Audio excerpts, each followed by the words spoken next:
Hey lovelies, welcome back to the channel. In this video, I'm going to take you step by step through how I achieved this look and how you can achieve it too. So let's dive right in. I find that starting with the eyebrows makes things much easier when it comes to doing makeup. So first, I'm going to tint my eyebrows a little using a dark brown eyebrow pencil. I start by drawing a line underneath the eyebrow and then filling in the spaces that have little to no hair. Then I brush through the eyebrows using my eyebrow brush to make sure everything is smooth and that I don't have any harsh or fine lines showing. Using a concealer pencil that's about 2 shades lighter, I'm going to draw a line just along the borders of the eyebrow. This helps me clearly see the shape I'm working with and also gives me a better idea of the length of the eyebrow.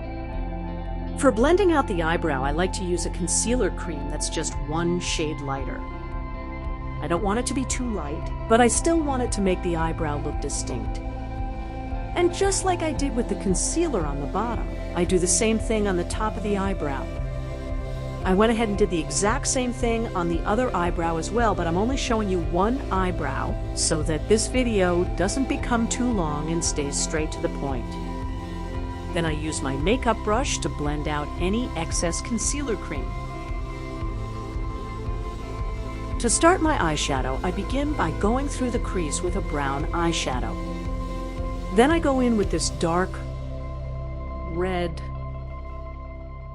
I don't know exactly what to call it, maybe burgundy, and work that through the crease area as well.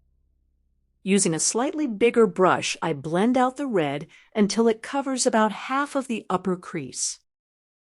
And now, to cut my crease, I use a concealer cream that's about 3 or 4 shades lighter. I think it could even be about 5 shades lighter. And I simply follow the natural border of my crease. I also make sure to fill in the bottom part because this will act as a base for the eyeshadow. I'm going to apply.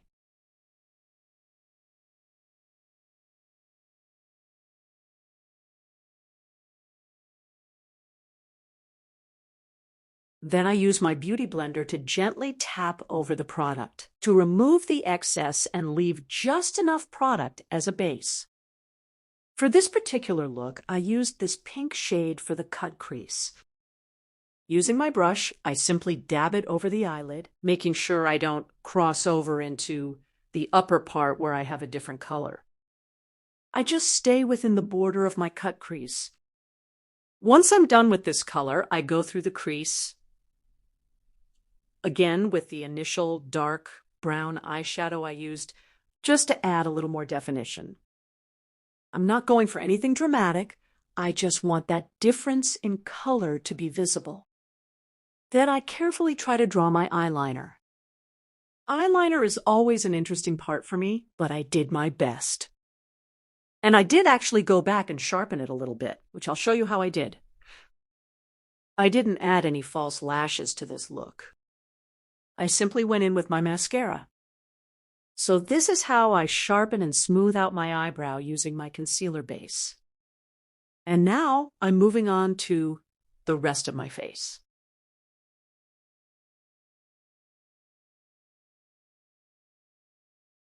I used my setting spray to dampen my beauty blender, and then I used it to blend out all the product. As you can see, I mixed 2 different shades for my highlighter.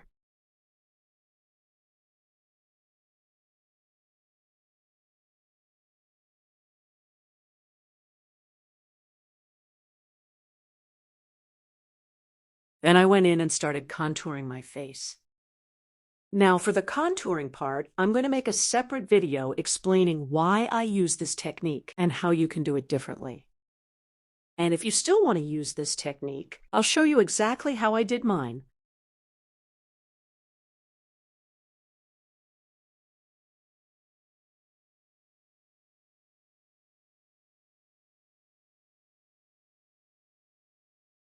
This is the part where I actually put on my foundation.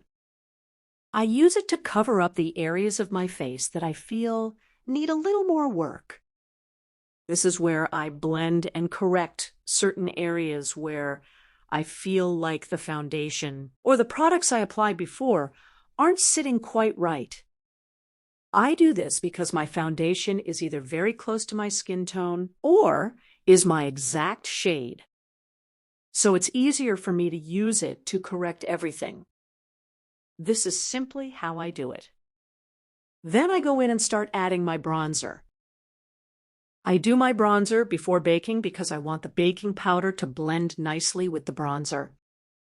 This helps me avoid getting those fine lines between the bronzer, the baking powder, and the rest of the powder on my face. And now this is the part where I go in with my baking powder. But I don't actually let it sit on my face. I just lightly brush it over the areas of my face that need baking.